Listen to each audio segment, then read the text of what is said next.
Babul haddi asyaribi wa bayanil muskir. Bab tentang hukuman had bagi peminum. Kemudian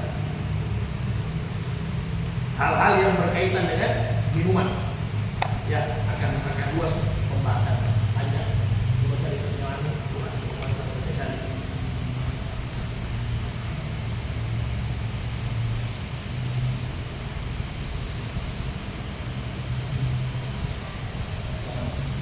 Ini ada warnanya dia. Bagaimana?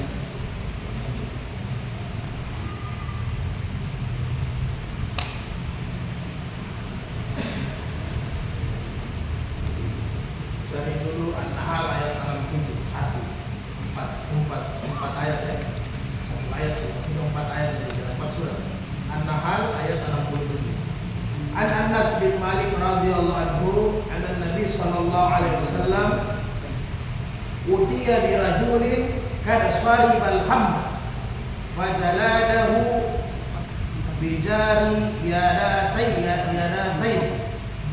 nahwa al-arba'in qala wa qala wa fa'alahu Abu Bakr falamma kana Umar ista'shara an-nas faqala Abu Rahman bin Auf ahafu al-hududi samanun fa'amara bihi Umar mutafaqun alaih.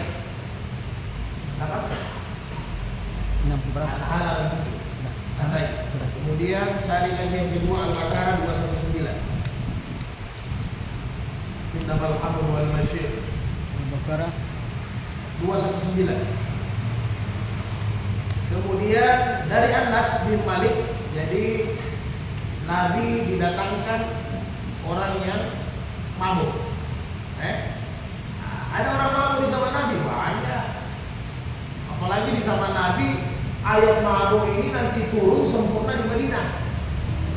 Jadi waktu Islam masih di Mekah, semua orang masih mabuk. Mabuk boleh Pak. Makanya saya suruh cari ayatnya, nanti beliau baca. Jangan sampai kita salah ini nanti ya. Salah persepsi, oh tidak ada ayatnya. Sudah, yang ketiga. Ente cari lagi An-Nisa ayat 43. Tanda ya, An-Nisa ayat 43. Jadi datang orang yang mabuk, dia jadi seperti juga zina, seperti juga pencuri. Di zaman Nabi itu orang yang bersalah kebanyakan datang langsung. Begini juga orang mabuk. Jadi kalau dia rasa sudah mabuk, astagfirullahaladzim, datang sama Nabi. Jadi itu orang mabuk yang luar biasa Pak. Ya, jadi ketika dia mabuk datang sama Nabi. Maka ketika datang sama Nabi, ya Nabi hukum had. Karena mabuk ini tidak ada mabuk, tidak seperti pembunuhan ya. Pembunuhan ringan, pembunuhan sengaja, pembunuhan tidak sengaja, dengan pembunuhan seperti sengaja. Kan begitu. Tidak ada yang begitu. Tidak ada bilang mabuk setengah, mabuk sekali, mabuk betul sama. Jadi ketika datang maka apa? Maka Nabi ambil 2 pelepah untuk cambuk. Karena waktu awal-awal Nabi tegakkan hukum had, belum ada alat eksekusi yang tepat. Kalau sekarang kan sudah ada sejenis rotan dan sebagainya. Jadi dulu yang ada itu rotan tidak ada di sana. Di Madinah yang ada pelepah korma. Maka pelepah korma yang diambil. Jadi Nabi ambil 2 pelepah korma. Ya kan? Kemudian ini sahabat yang mabuk, Nabi cambuk. Nabi cambuk sebanyak 40 kali. Jadi Nabi cambuk sebanyak 40 kali bos. Selesai. Ketika di zaman Umar, wa fa'alahu Abu Bakr. Ketika di zaman Abu Bakar, yang 40 kali cambuk dengan 2 pelepah itu diamalkan Abu Bakar. Ya, 40 kali tapi dengan 2 pelepah, ya, dengan 2 cambuk. Jadi dua cambuk, 1, 2 dibagi 40 kali. Oke, nah itu di zaman Abu Bakar itu yang dipakai. Kemudian ketika zaman Umar, falamma kana Umar ista'syara an-nas, maka Umar panggil sahabat-sahabat yang ahli fikih, yang ahli hukum, dipanggil untuk bermusyawarah. Ini bagaimana ini? Ya, kayaknya supaya orang jerah. Artinya Nabi dulu karena kasihan lihat orang mabuk yang datang. Sebenarnya hukum mabuk itu 80 kali cambuk, paham kita ya? Jadi jangan nanti kan kita ambil ini ada kontra hadis, tidak. Memang 80.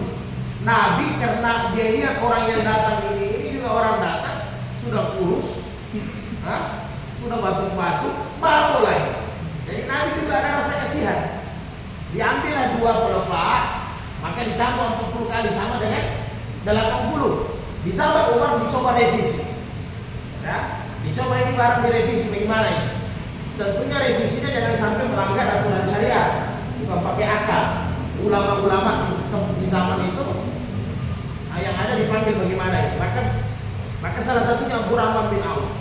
Ahafa hududi samanuna, kita kembalikan saja. Tidak usah ada rasa kasihan. Kembalikan 80 kali berarti satu cambuk.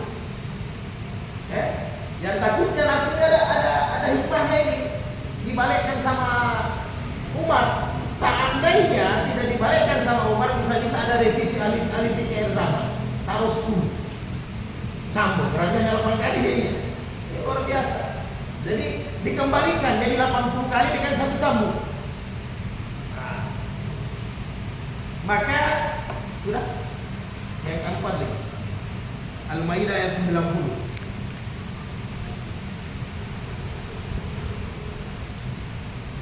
Maka ketika itu diputuskan, yaitu dikembalikan 80 kali cambuk dengan satu lapis. Fa'amara bihi Umar. Maka Umar memerintahkan sekarang aturannya jangan lagi 40 dilapis. Satu lapis tetap dikembalikan ke 80. Nah, maka itulah aturan hukuman bagi orang yang pemabuk. Jadi pemabuk tidak ada pemabuk ringan, mabuk sedang, mabuk sekali, sama. Kalau saya mabuknya ringan, sadar saya ini 3-4 sama ini. Jadi itu bagusnya di zaman Nabi, dia habis minum, habis mabuk, dia datang sama Nabi untuk dihukum. Ini luar biasanya sahabat. Ya. Jadi ada rasa ketakutan bagi mereka karena mereka tahu di dunia ini bukan kehidupan yang abadi. Ada rasa ketakutan bagi mereka apabila hukum had tidak ditegakkan, maka nanti saya menyusahkan nanti di akhirat. Ya. Gara-gara hukum had ini nanti saya ditahan, harus dihukum. Jadi belum dosa-dosa lain, Pak. Masih dosa hukuman had ini, belum dosa-dosa lain yang ditimbang. Yang tidak masuk dalam yang tidak masuk dalam nisab, curi ayam, curi tidak bayar makan nasi kuning, macam-macam, Pak. Itu di luar nisab. Belum dosa-dosa yang begitu. Nah, kira-kira itu ya.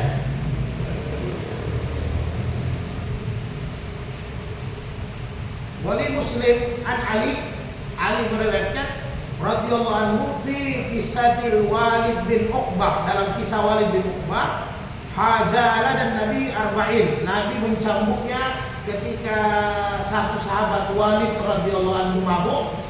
Nabi cambuk dia 40 kali dengan dua pelepah. Wajala ada Abu Bakrin arba'in, Abu Bakar juga ikut itu barang 40 kali. Kemudian wajala Umru samanina, dikembalikan oleh Umar 80 kali.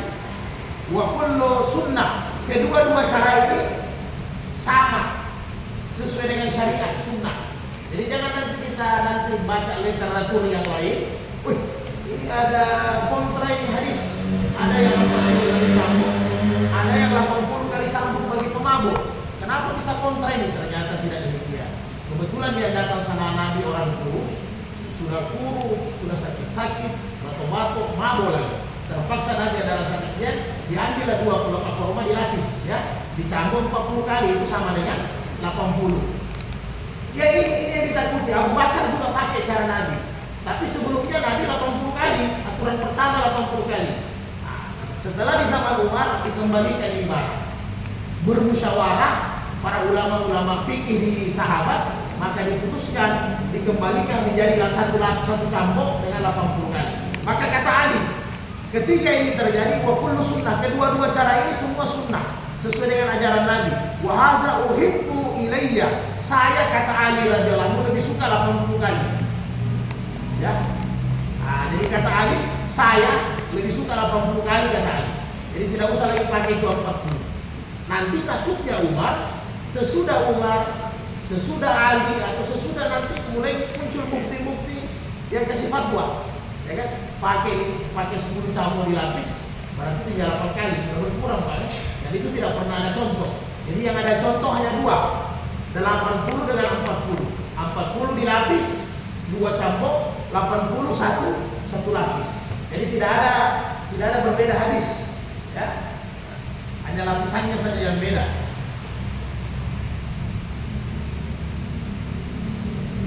Wa fi hadis anna rajulan sahida alaihi annahu ra'a yatakayyan al-hamd. Jadi ini sahabat tadi Walid datang ke Nabi, dia melihat, menyaksikan langsung ini dalam keadaan muntah-muntah. Faqala Utsman, dan Utsman radhiyallahu berkata, inna lam yatakayyaha hatta saribaha. Jadi dia ini bukan sakit, tapi memang mabuk. Seandainya dia tidak minum, kata Utsman, berarti dia tidak mabuk. Jadi ini memang harus dicampur, ya? Karena ada juga secara hukum nanti setelah umpamanya kalau hukum Islam ini hidup oleh sultan dan oleh penguasa. Nah, karena biasa juga banyak yang mabuk ini taiminya kan. Nah, itu kan nanti seperti mana zina sama mencuri sama, tetap nanti diadili dengan seadil-adilnya. Karena dia buat taiminya, nah ini anak sakit sampai muntah-muntah. Kalau Utsman pintar, Utsman kan salah satu ahli fikih sama Nabi. Utsman bilang muntahnya ini muntah taiminya karena dia memang mabuk. Kalau dia tidak mabuk, tidak muntah dia. Karena ada yang berpendapat jangan-jangan dia sakit kesian kan. Tidak ada cerita ini muntah mabuk ini. Jadi tentunya kalau dilaksanakan ini hukum begini pasti ada ahli, utamanya ahli medis kan yang lebih tahu ini muntah apa ini. Tidak bisa apalagi dengan zaman canggih hari ini ya, tidak bisa dipungkiri kan. Sama dengan korban pemerkosaan, perzinahan kan tidak bisa dipungkiri kalau hari ini kan. Kenapa? Bisa pemeriksaan sperma, macam-macam pemeriksaannya bisa terbukti bahwa memang ada yang sidik jari. Ya, sekarang lebih canggih. Kalau di zaman Nabi kan tidak ada sidik jari ya. Yang ada wahyu, ini yang mencuri. Nah, ini yang masih. Kemudian saudara sekalian sudah dapat 4 ayat ini. Oke.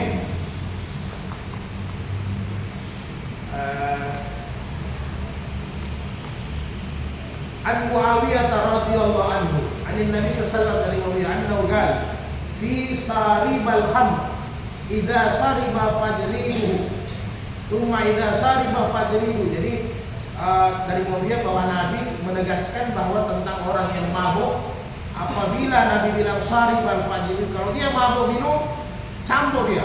Thumma idza sariba fajrihu, kalau dia mabuk lagi kedua kali, campur dia. Thumma idza saribal salisa fa'ajliduhu, apabila dia mabuk ketiga kali, cambuk lagi dia. Summa idza sariba rabi'a fa'adribu unukahu, kemudian kalau dia mabuk keempat kali, maka pukullah lehernya. Apa maksudnya? Selesai. Berarti ini nabung ya. Jadi sama dengan apa? Pencuri ya. 1, 2, 3, 4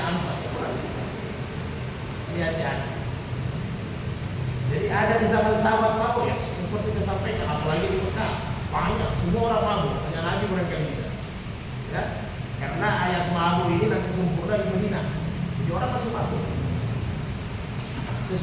Ada sesudah turun ayat mabuk sempurna, masih ada orang mabuk, masih ada. Karena hukum tetap jalan, tapi jumlahnya tidak banyak. Yang terkenal itu Nuaiman, ya. Yang terkenal Nuaiman. Nah, kenapa Nabi memberi maaf dia 1-2 kali? Karena memang Nuaiman ini setiap Nabi safar perjalanan dia ikut. Ada beberapa peperangan juga dia ikut. Ternyata kebiasaan dia ketika belum turun ayat tentang mengharamkan ini mabuk, karena memang dulu orang mabuk kan. Semua rumah sahabat dulu. Kalau kita ke kampung, mungkin Pantai Barat masih ada, kalau di Sulawesi Tengah ya, rumah-rumah tinggi. Kalau mau naik rumah tinggi kan ada cuci kaki tumbang. Nah, begitu hamar di zaman Nabi. Jadi setiap tamu yang datang ambil hamar lalu masuk di dalam. Jadi semua depan pintu rumah orang ada hamar. Jadi begini, sakit kenapa masih dibolehkan hamar? Jadi dia ada beberapa perang besar dan ujung-ujungnya Nuaiman juga bertobat. Kemudian Nuaiman ini kenapa terlalu banyak dimaafkan oleh Nabi? Karena dia bisa kasih sembunyi Nabi, kasih ketawa, karena orangnya humor. Tapi itu bagusnya dia tidak sembunyi. Setiap dia mabuk, ya Rasul saya mabuk dari mana? Ya Rasul saya mabuk dari mana? Ini juga Nuaiman ya. Sahabat khusus. Kemudian wa dzakara Tirmidzi ma yadalu ala ya Abi Hurairah radhiyallahu anhu qala Rasulullah idza daraba ahadukum falyattakil wajha muttafaqun alaih. Apabila kamu ambil hukum had, jangan pukul muka. Tidak boleh hukum had pukul muka, Pak ya. Kecuali rajam. Ya. Maksudnya ini takzir. Takzir termasuk dengan ini, dengan minuman mabuk. Jadi pukulnya di mana? Pukulnya belakang. Ya.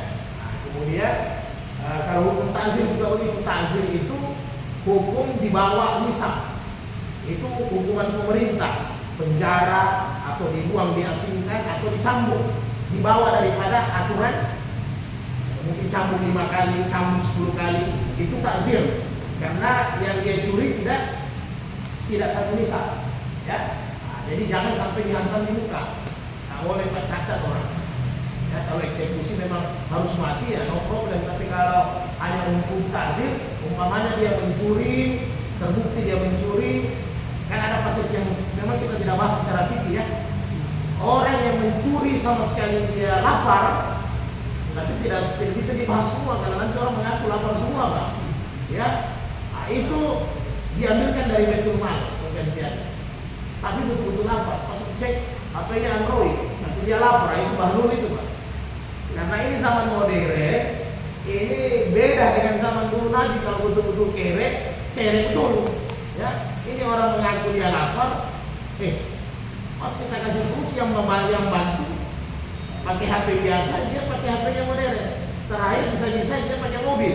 Kalau keadaan lapar kan tidak masuk di akal. Nah, jadi umpamanya dia terbukti mencuri ayam. Setelah dilihat harganya itu ayam 500.000, berarti di bawah nisab, tidak boleh potong tangan. Apakah dia tidak boleh potong tangan berdosa? Tetap berdosa. Hanya dia dihukum takzir. Umpamanya penguasa langsung sampaikan hukum takzir apa? Hukum takzirnya 5 kali cambuk. Nah, 5 kali cambuk diharamkan, tidak boleh dicambuk mukanya. Bahkan Imam Syafi'i bilang kalau hanya takzir 2, kalau tidak belakang betis. Ya, kalau anak-anak di bawah umur ya betis Pak. Kalau tidak belakang betisnya. Jadi jangan dihantam di sini Pak. Nah, tidak boleh juga. Jadi Nabi larang. Ya. Boleh. Kalau rajam memang beda, karena rajam harus mati aturannya. Nah, ini juga kalau Rasulullah la tuqamul hudud fil masajid, rawahu Tirmidzi. Tidak boleh hukum had juga di dalam masjid. Ta'zir boleh, tapi hukum had tidak boleh. Ya, yang hukum dalam masjid seolah-olah padahal dipakai tempat bisa. Apalagi kalau rajam, tak mungkin digali ya.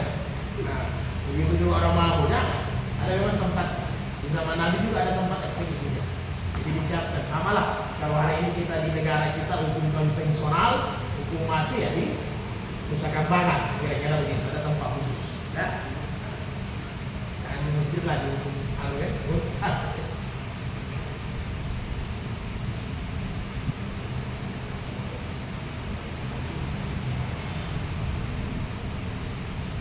Anas radhiyallahu anhu laqad anzalallahu tahrimal hamd wa ma bil madinati sarabu yusrabu illa min tamrin.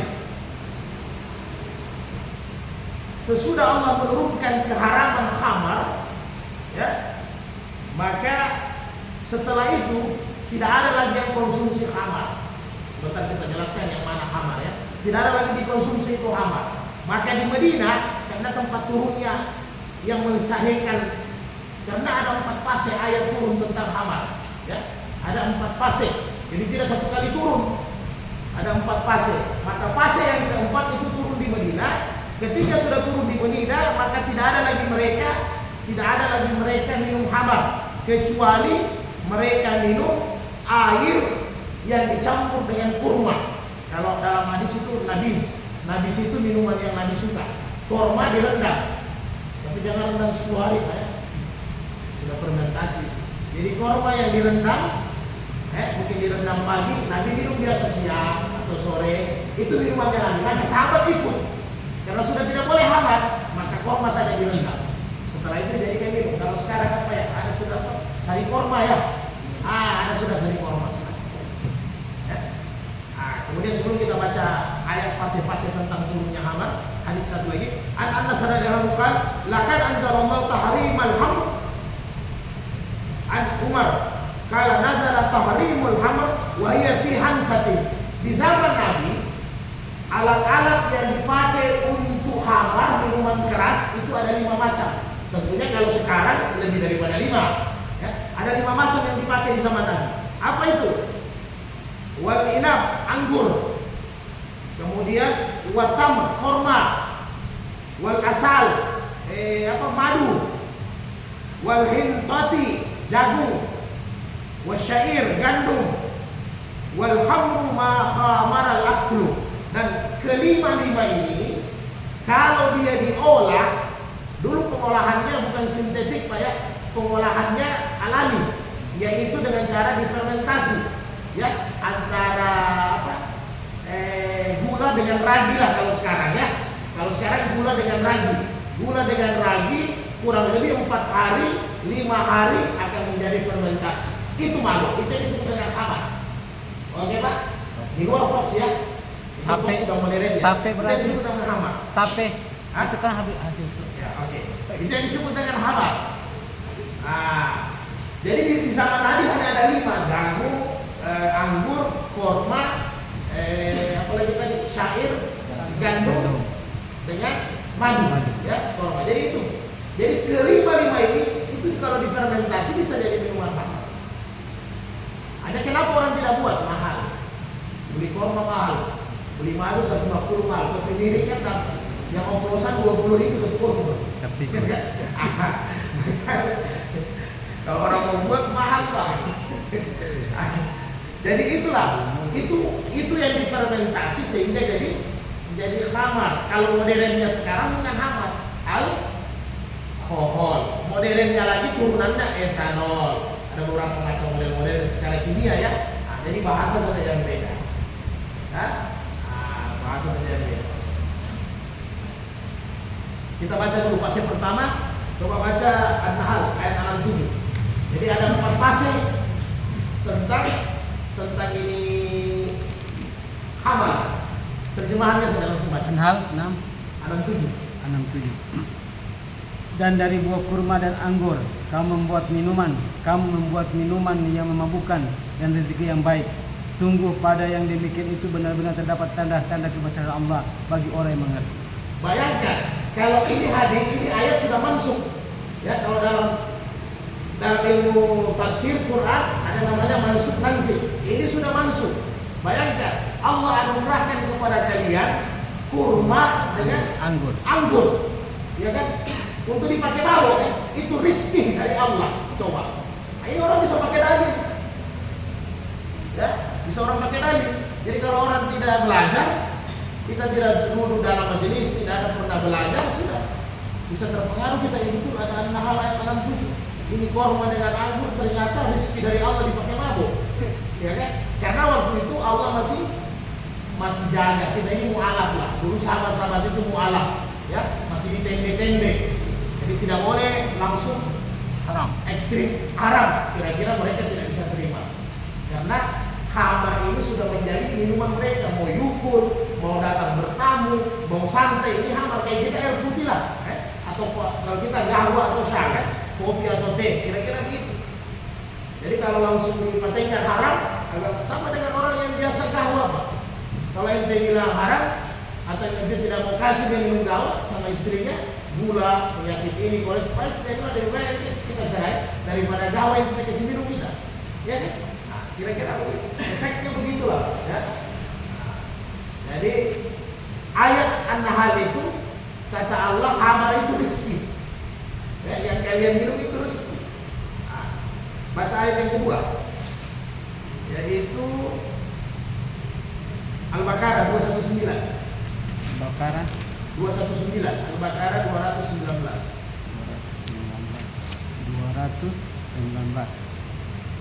Mereka menanyakan kepadamu Muhammad tentang khamar dan judi. Katakanlah pada keduanya terdapat dosa besar dan beberapa manfaat bagi manusia, tetapi dosanya lebih besar daripada manfaatnya.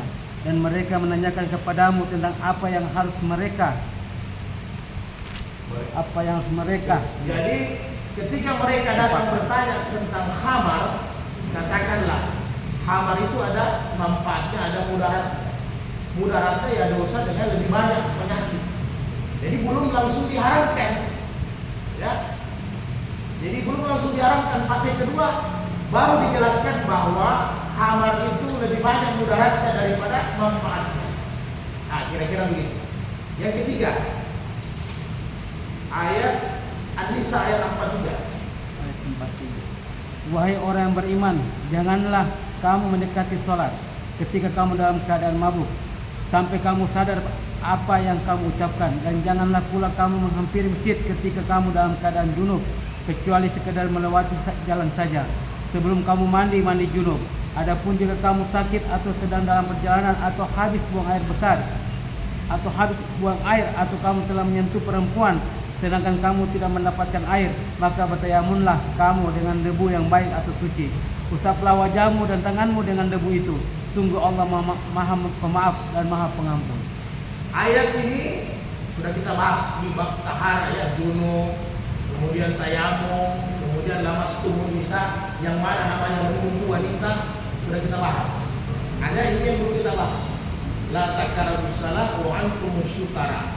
Jangan sembahyang kalau masih mabuk. Begitulah kira-kira bahasanya.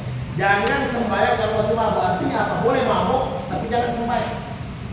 Jadi selesaikan mabuk baru sembahyang. Setelah sembahyang baru boleh lanjut mabuk. Ini ayat yang ketiga. Jadi belum langsung diharamkan, tapi masih dikasih dispensasi oleh Allah.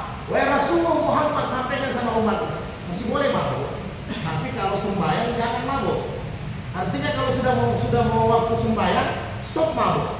Nanti setelah habis sembahyang kau lanjut mabuk. Kenapa? Kalau sudah mabuk tidak boleh dekati sembahyang, karena kau tidak tahu apa yang kau bilang.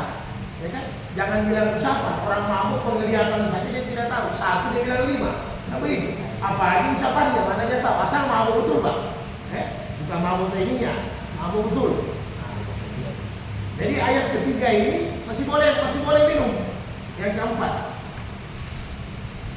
Al-Maidah 90. Wahai orang-orang yang beriman, sesungguhnya minuman keras, berjudi, atau berkurban untuk berhala, dan mengundi nasib dengan anak panah adalah perbuatan keji dan termasuk perbuatan setan. Maka jauhilah perbuatan-perbuatan itu agar kamu beruntung. Inilah yang mengharamkan sudah mabuk.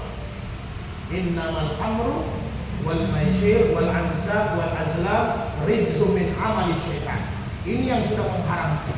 Ayat inilah yang mengharamkan 4 perkara, termasuk salah satunya adalah mabuk. Tidak boleh. Minuman khamar tidak boleh. Jadi waktu itu pakai. Maka tafsiran ayat ini, apa yang terjadi? Ketika ayat ini turun, ditahu semua sahabat, semua tempat-tempat penampungan khamar yang di rumah-rumah mereka tuang. Maka kata para sahabat, kota Madinah ketika itu seperti habis banjir. Kota Madinah seperti habis banjir, berarti luar biasa. Stop khamar mereka, banyaknya luar biasa.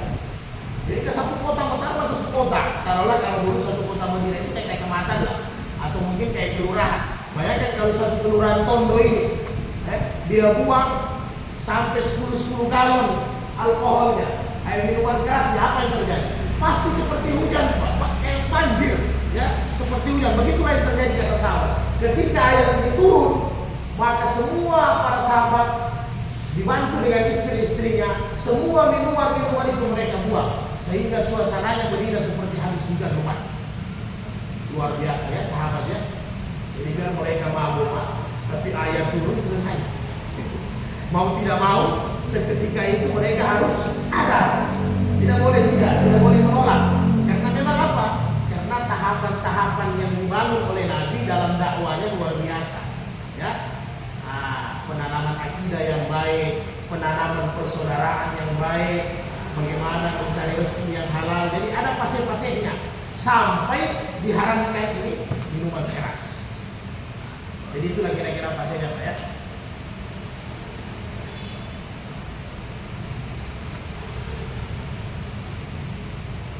An Ibnu Umar radhiyallahu anhu anna Nabi sallallahu alaihi wasallam qala kullu muskirin hamrun wa kullu muskirin haramun. Nah, ini rumusnya.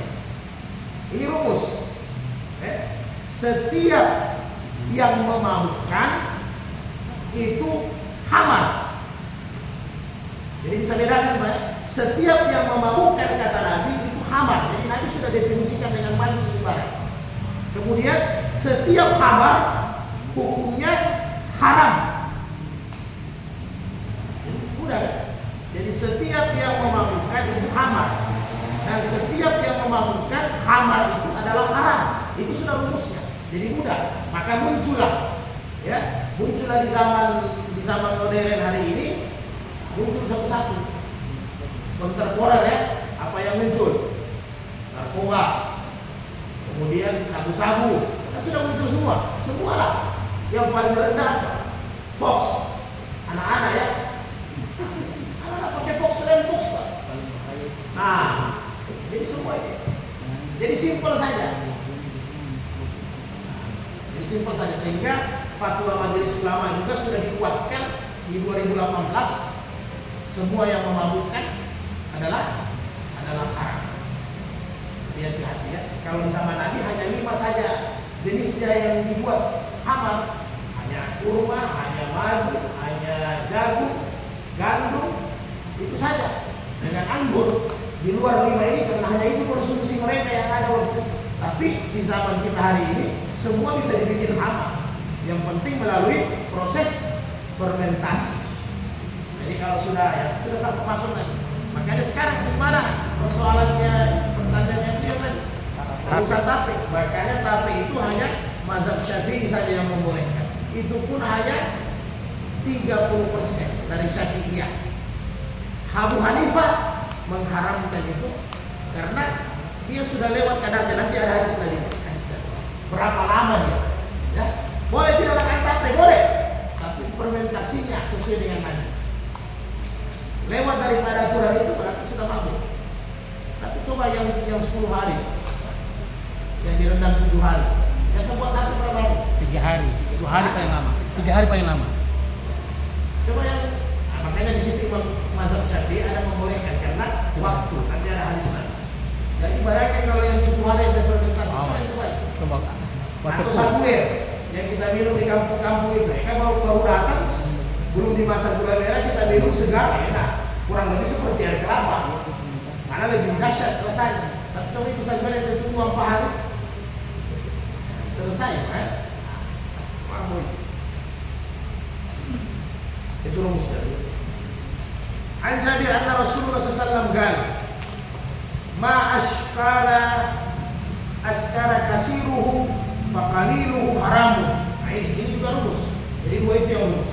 Ini rumus jumlahnya.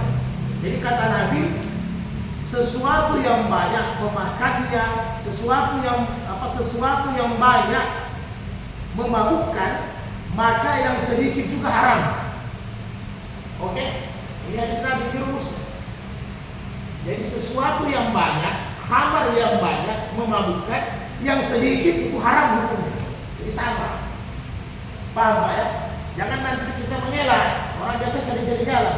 Oh iya, khamar itu yang memabukkan. Berarti kalau tidak memabukkan bukan khamar. Jadi Nabi, Rasulullah sudah kantor memang. Ya, Nabi itu cerdas, fatana, cerdas.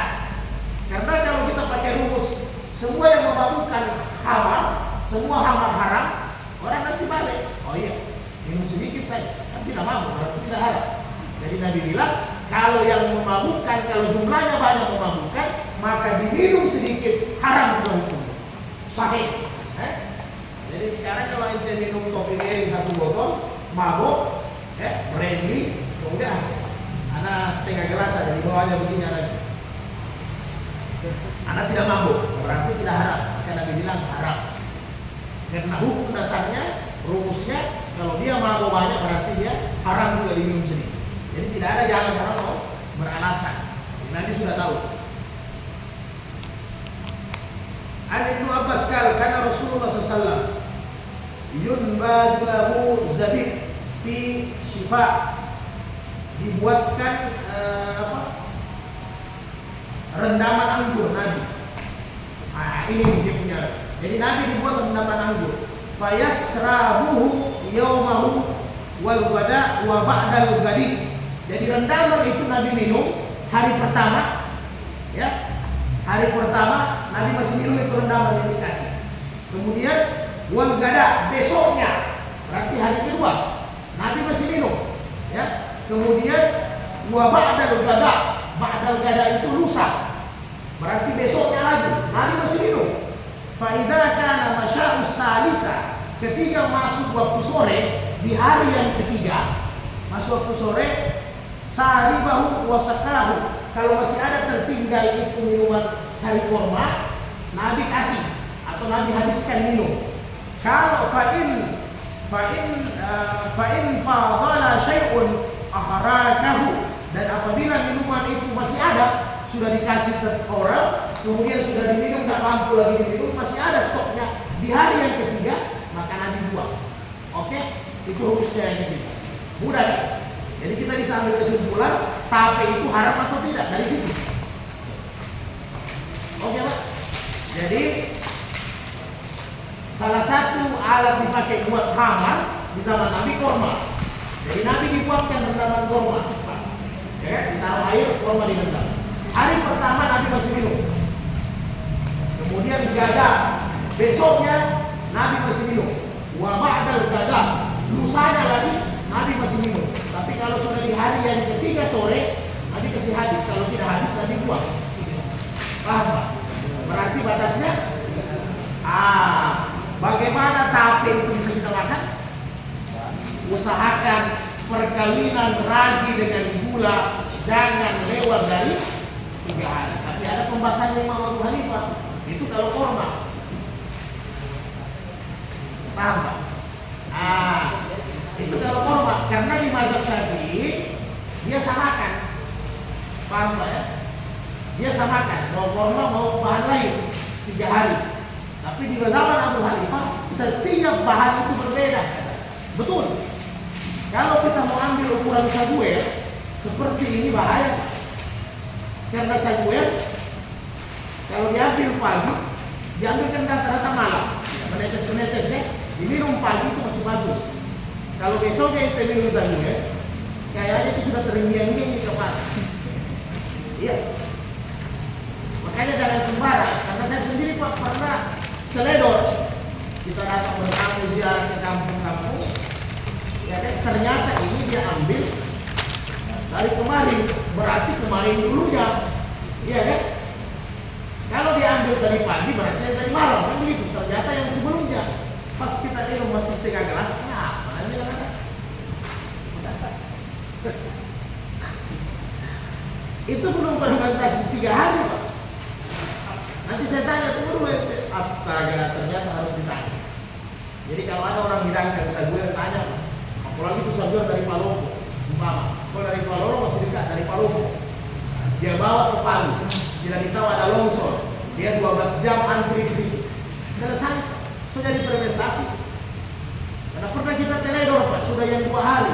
Pas kita minum memang betul, kayak kita tidak ini kita punya kaki kayak di tanah, kayak apa tidak sampai di tanah ini kan. Ternyata begitu orang Pak, orang pernah minum. Saya pernah minum di daerah Sigit, karena tidak ditahu, mereka juga tidak tahu ilmunya kan. Kita juga tidak bertanya. Jadi jangan Pak ditanya. Sekarang begitu, sehingga Imam Abu Hanifah bilang ya memang kalau setiap bahan pasti beda. Tapi karena itu di istilahnya dalam masalah salah satu hukum Islam, selain Quran hadis, maka itu disamakan. Maka sebagian Syafi'i masih makan tape, tapi ingat Pak ya, memang kalau bisa bikin tape 2 hari. Jadi kalau ada orang dia rendam tapenya, dia fermentasikan di bawah meja atau di bawah keranjang sudah 7 hari, waduh. Makanya habiskan. Tapi rata-rata buatnya berapa? 3 hari. Tapi harus habiskan sebenarnya. Ya, Oh, dan bisa simpan. harus habiskan. Karena kalau sudah 4-5 hari kan dia sudah mati. Memang itu, tapi kalau sudah 7 hari gila. Saya kira Pak, perbedaan antara fermentasi dan dibiarkan itu beda. Ya, karena kalau sudah ada pendapat Imam Syafi'i Ya. begitu, karena kalau sudah dilepas fermentasi Ya, sudah selesai. selesai. Ya kan? Tapi biar bagaimana kalau lama, coba rasa saja. Ada tape-tape tersendiri, saya juga biasa cicipi. Kalau sudah ada rasa-rasa busa, sudah kelamaan, sudah agak parah. Karena sekarang ini kebanyakan kita praktisnya ke kulkas. Ya kan? Tidak jadi fermentasinya. Fermentasi mati. Mati. Ya kan? Nah, ini kan orang. Jadi tapi kalau di mazhab Abu Hanifah, Turki, ya, Inggris, Pakistan, Bangladesh, India, Sri Lanka, beberapa Eropa paling banyak. Itu mazhab Abu Hanifah. Haram mereka makan, mereka tidak makan pasti. Haram ini mereka. Karena fermentasi ya. Jadi sama, modernnya sekarang kalau hammer ya modernnya alkohol. Ya, alkohol turunannya ya etanol. Alkohol turunannya etanol.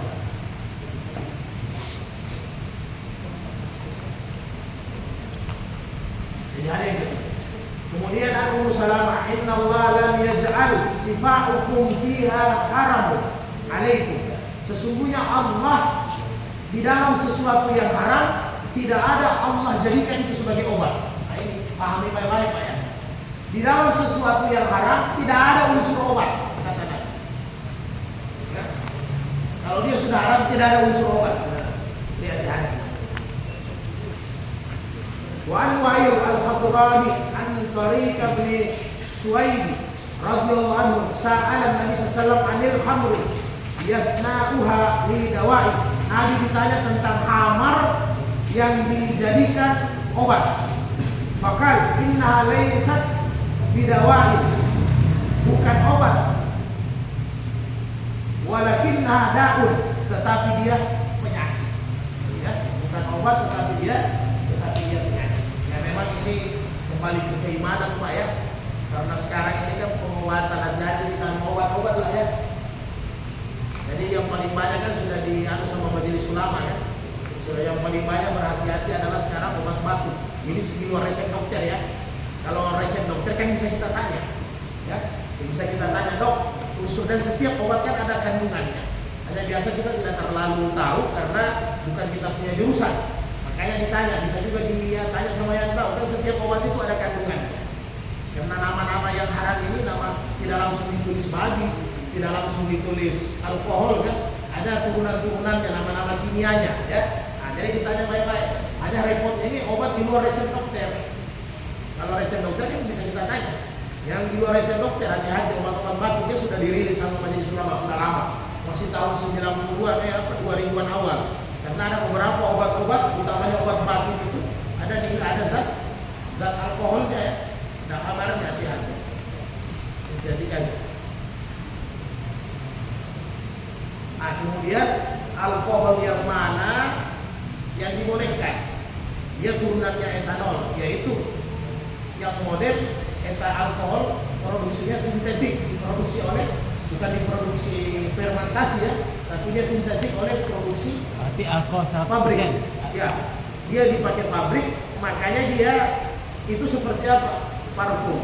Yang ada etanol yang ada di parfum. Makanya sebagian mazhab Syafi'i membolehkan parfum pakai alkohol, masih dibolehkan. Di mazhab Syafi'i dikatakan apakah sah salatnya orang yang pakai parfum alkohol atau tidak sah? Maka di mazhab Imam Syafi'i salatnya sah. Ya, salatnya sah karena alkoholnya beda. Alkoholnya alkohol sintetik, mulai dari dipakai dibuat produksi. Maksudnya begini, turunannya etanol bisa jadi bahan bakar. Ya, turunannya etanol itu bisa jadi bahan bakar. Kalau diproduksi dengan pabrik, lewat pabrik, mulai dari alkohol, nanti ujung-ujungnya etanol, nanti ujung-ujungnya jadi bahan bakar, jadi bisa jadi bahan bakar. Itulah yang dipakai di etanol itu yang dipakai di parfum. Ya, sehingga sebagian membolehkan pakai parfum alkohol. Kalau mau lebih aman ya non alkohol pasti lebih aman ya. Tapi jangan nanti ekstrim. Ada yang pakai alkohol yang tidak sayang dan tidak sembah. Haram, babi. Jadi beda. Kalau itu hukumnya sudah lama dibahas ya. Sudah ulang-ulang.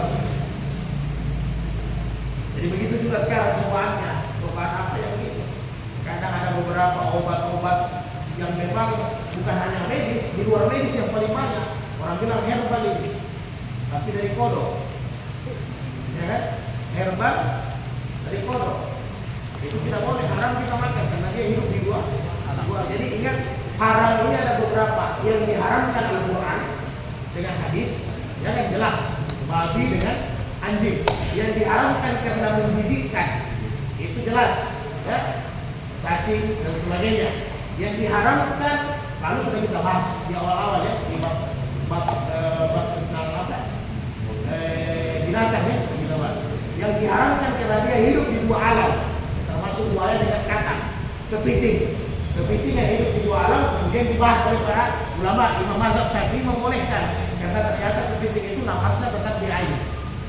Tidak boleh dia pun kalau keluar ternyata dia tidak boleh lama. Nah, yang disebut dengan dua alam, dia bisa hidup di air, dia bisa hidup lama juga di darat, itu haram. Nah, setelah diteliti kepiting, ternyata ini sudah mazhab kontemporer ya. Ternyata kepiting dia tidak bisa hidup di darat. Kalau buaya boleh banyak, buaya darat kan. Kalau kepiting ternyata tidak bisa, karena sama dengan buaya, dia tidak bisa hidup di darat ternyata. Ya, dia hanya datang berjemur, tetap pernapasannya harus ke air. Kecuali buaya darat ini pun punya buaya. Buaya darat bukan haram dimakan, haram dibunuh. Bisa paham kira-kira ya? Nah itulah. Nah kemudian sekarang kan banyak orang bilang, oh kalau makan ini kalajengking itu haram karena berbisa. Jadi ada juga haram karena berbisa. Tapi memang inilah cobaan kita mau amalkan syariat Islam tidak. Karena banyak juga yang model kalajengking, lipat itu di Thailand pun digoreng. Tapi memang mereka pandai keluarkan bisanya. Karena ternaknya mereka itu otomatis bisanya keluar. Nah, jadi haram karena dia mangsanya pakai kuku, termasuk elang. Jadi ingat, yang diharamkan itu bukan hanya haram Al-Quran dengan hadis, yaitu babi anjing, tapi ada syarat-syarat haram karena faktor-faktor tadi yang menjijikkan. Oh ini obat jantung, ini obat liver. Ya. Kalau itu haram jangan. Ya. Walaupun barangkali ada saudara orang lain yang minum dia sembuh, itu urusan lain. Kita mau taat, bagaimana jangan ada unsur-unsur yang haram yang masuk dalam sembuh kita karena kita ini muslim. Ya. Depan lagi kita sama. Ada masalah? Silakan.